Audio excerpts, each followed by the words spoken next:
Hello everyone and welcome to the channel, the Audio Sanity channel. Today we learn how to rewire the Rega R200 Tonearm. Well, first an overview what you need to do this job. First you need a rewiring kit. This rewiring kit is manufactured by the vinyl source. We see it in London, but they're manufactured here in Scotland. Then you need quite a few tools, a wire cutter or a pair of scissors, cotton bud, because you might need to apply some solvent here, explain later, tweezers, piece of tape or blue tack, a good set of screwdriver. This toner has been produced for a long time, and there can be small difference between this one and the one you have for a while, mainly in the screws, and mainly this one.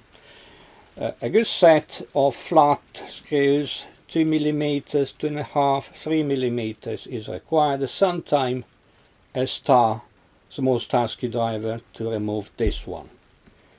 Well, let's get it started. First, you have to remove the original wiring, which is in this toner has been already removed. To do so, you have to take a 2mm screwdriver and fasten these two screws here, 1, 2. Pull the grommet out and desolder, not rip, desolder the wires. Use a good quality soldering iron with a clean tip and a little bit of solder on tip, and you should do this work nicely. Have done this, you have to start to remove the wiring which is inside. Now you notice that here there are in all 6 wires. 2 are black, and these 2 black wires are the ground. The ground must be preserved while you remove the signal wires. Now with the tweezers we separate the ground from the signal wires, and we fasten with a piece of tape or blue tack on the side here. Now the 2 ground wires has been secured in a way that when you pull out the signal wires, they don't go inside, because you need them. While you are rewiring the Rega R200 Tonearms, you might consider to replace the bias belt which is inside here. I will put a link of our video with a tutorial how to remove and replace the bias belt, because these belts with time they decay and they are completely useless. Now, first things you have to do is to remove this screw, which is in this case is flat screw. Use a good quality screwdriver. Sometimes these screws are glued. If your tonearm have glued screw, don't force it. Take some acetone, put some acetone on a cotton bud, wet it several times, wait until the glue goes, and then you screw it off. Now we have to remove the headshell connector. The headshell connector also most of the time is glued and is a tight fit. To remove it is better if we apply some WD-40 or other kind of solvent. Now I put some tissue here to avoid to make a mess on the table, and I spray some WD-40 and leave it a couple of minutes to work. If you see that there are signs of glue, you can use the acetone on the glue. Mind you use very little acetone because you don't want to drip it in and damage the plastic insert inside.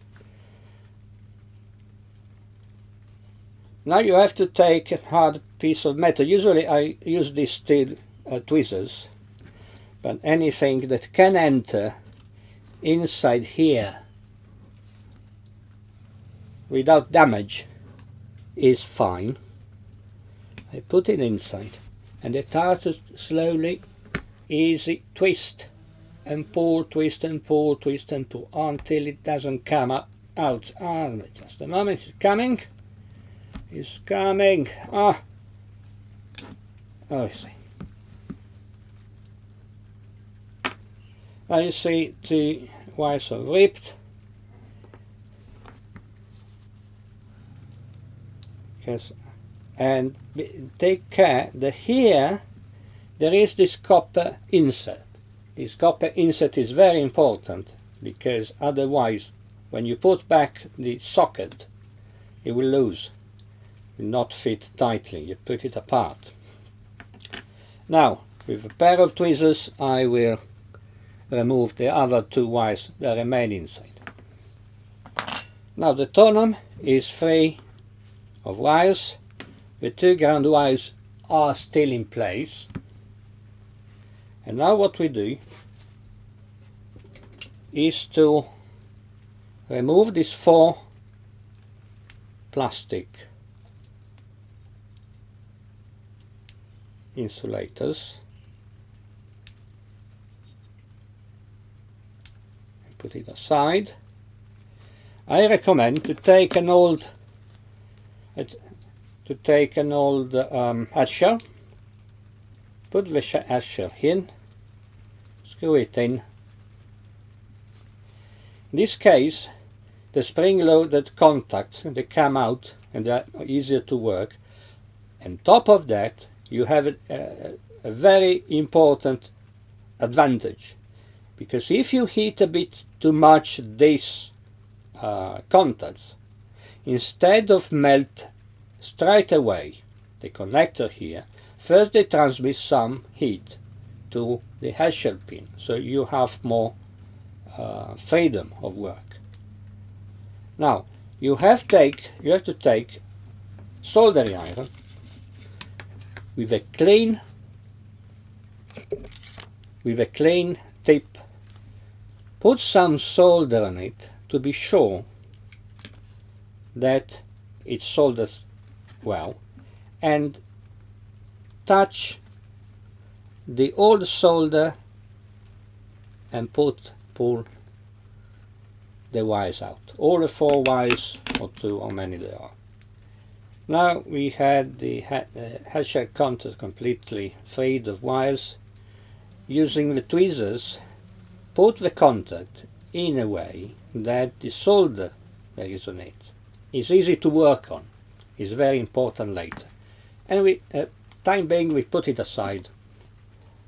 Now we have to rewire our toner.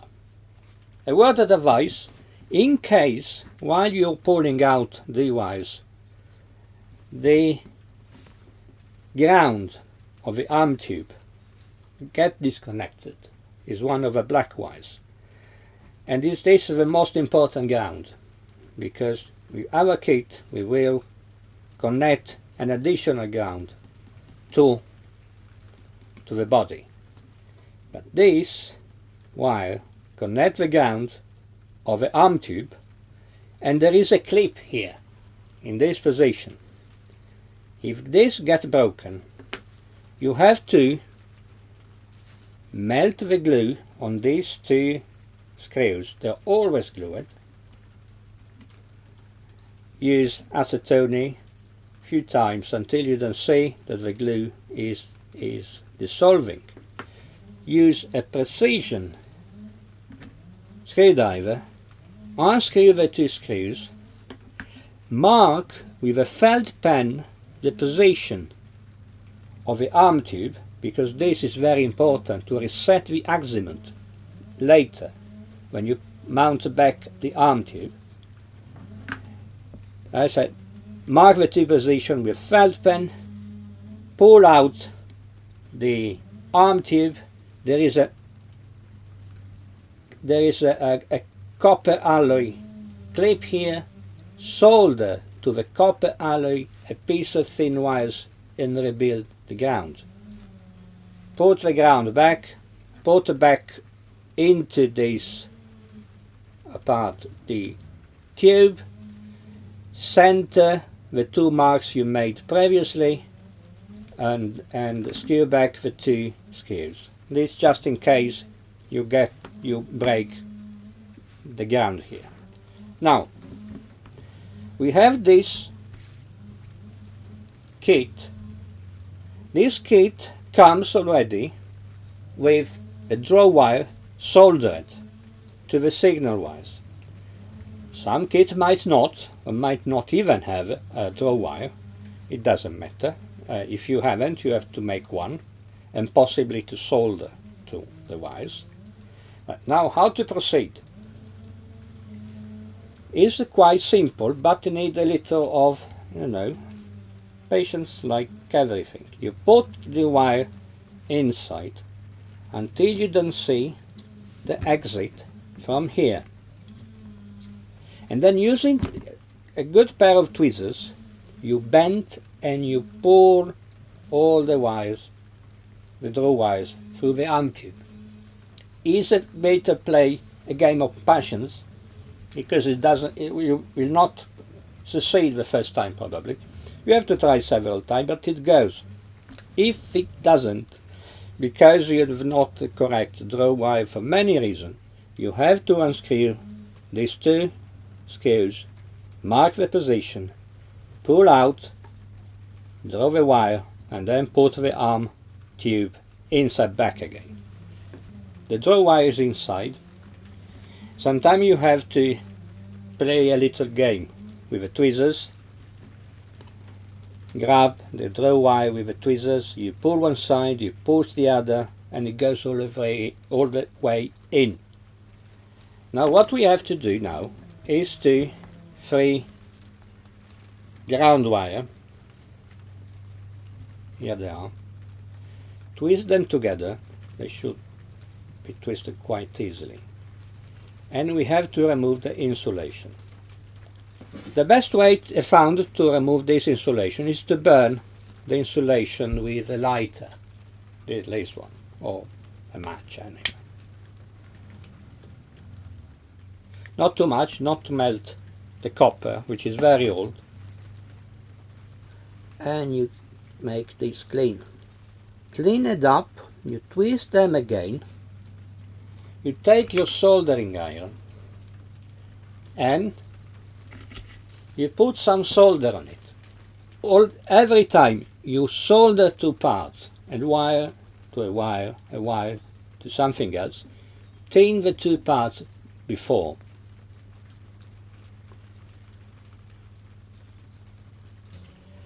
Now if you're using the rewiring kit from the vinyl source, bear in mind that the one you see here is the older model with a 3D printed 90-degree connector.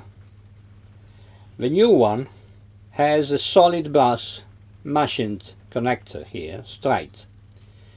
The difference is in how you connect the ground to the body.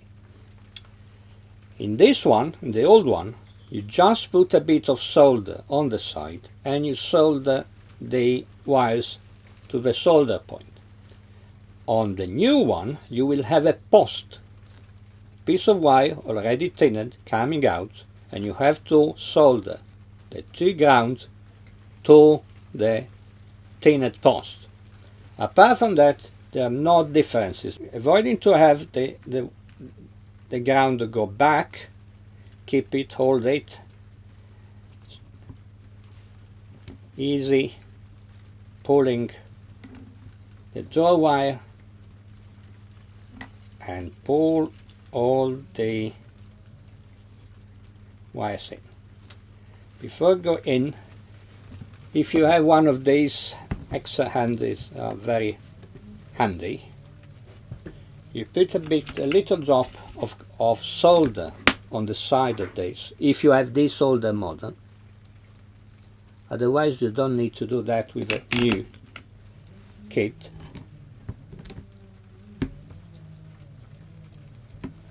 Pull all the way in, having an eye to the ground wires. Don't go inside because they are quite important.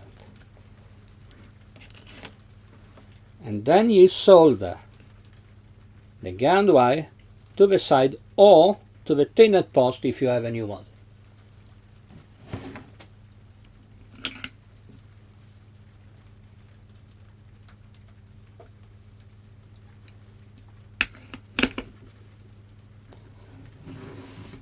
Once soldered, pause gently and push the grommet inside, like this. Take your screwdriver,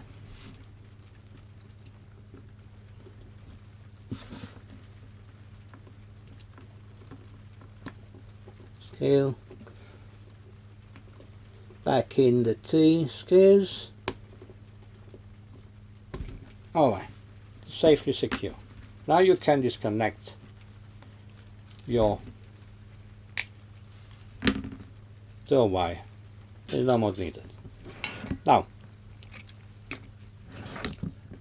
our arm has 4 nice signal wires coming out, which are too long. Most of the time are too long. If you have a kit with PVC insulated wires, are probably already of the 4 colors. These are silk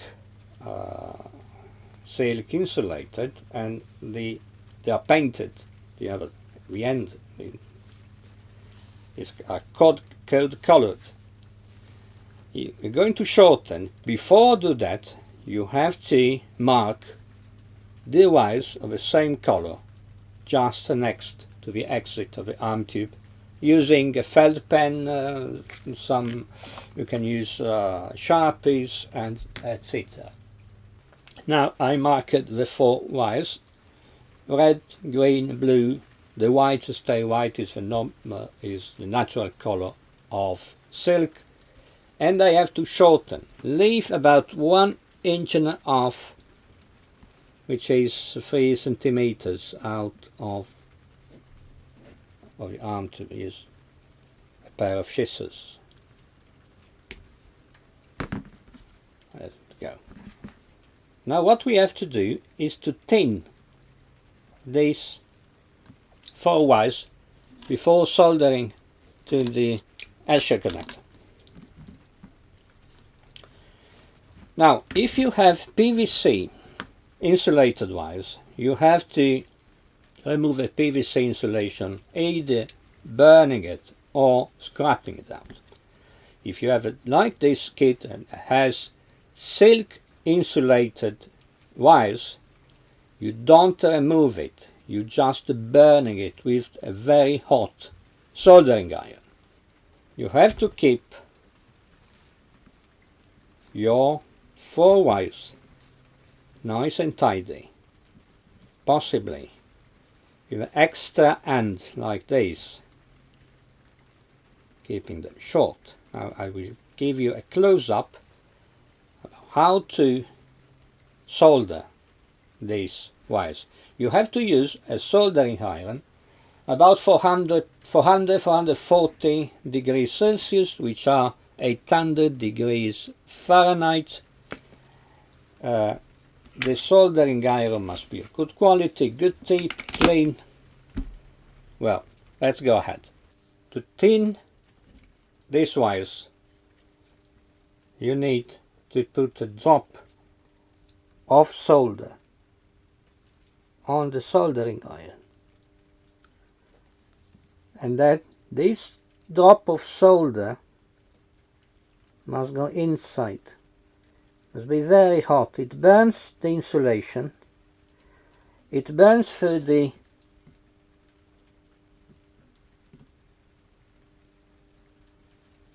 if there is too much, you have to remove it. It burns through the insulation of a lead wire. And you will see the thinner wire. Now do it on camera is more difficult than do it because you have the camera. The bloody hell is getting in the middle.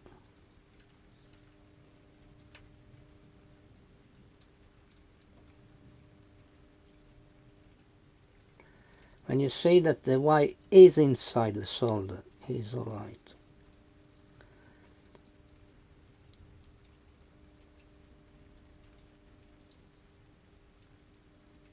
Double check all the time because this is very important. If there is too much of this solder, clean the tip and remove the excess of solder. Here we go. Now we come to the most delicate part of this job. That is soldering the wires to the connector. First things you have to do, apart from have a connector connected to a hair shell to reduce the risk of melting the inside of the connector, have the hair shell solidly connected to the table. I use the blue tack, but you can use tape, whatever you have or you feel more comfortable with. Now we have to take those little insulators which were originally this one, you see, and put to the first wire. We start with the blue. Where the hell is it?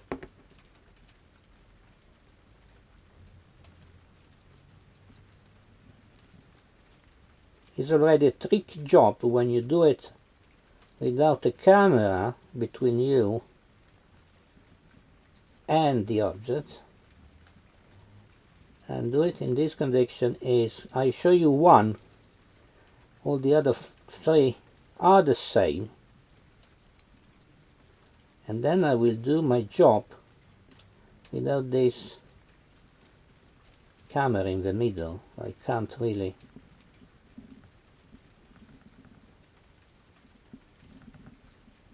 If you haven't these, you can use a string tube, anything else. Now, the insulator is in. We just touch the contact we want to solder, and with a clean tape of a soldering iron. I use very high temperature, try to work very fast, but if you are not confident, you can use 350 degrees or something like that. A touch, you see, very quick, it's soldered. Now we switch the camera off and we'll do my job for all the other three. Well, job done. It goes without saying that when you need to solder the other part, twist the head shell and fix it again to your working space. Work fast because you risk to melt the plastic here. If it melts, the head shell connector must be thrown away. If for some reason you're taking too long time lingering on the solder, take the solder away, take the soldering iron away and wait 1 minute to cool the part and try again. Don't be hasty. Now we have to put back this connector in place. Let's switch to a larger view. At this point we have to put back our connector into the arm tube. Take the copper alloy insert that was inside, put in the side, and be careful not to pinch the wires. Put it back, small rotation until the screw hole here appears. You might need help of a small screwdriver. It's okay. Put the screw in place. Voila, done. You may want to check if everything is alright, is okay, with a multimeter, continuity meter, whatever. Bear in mind that take the plus of the right channel is the red, the ground of the right channel is the green, the plus of the left channel is the white, and the ground of the left channel is the blue. I will post a picture of the right position in the connector of the 4 wires, so you don't make a mistake and you solder the wrong wire in the right place. Well, that's all for today. I hope it is useful, and yeah, as usually I ask to subscribe to the channel, like the video. We try to regularly publish useful videos, and stay tuned, enjoy the music, and see you the next time.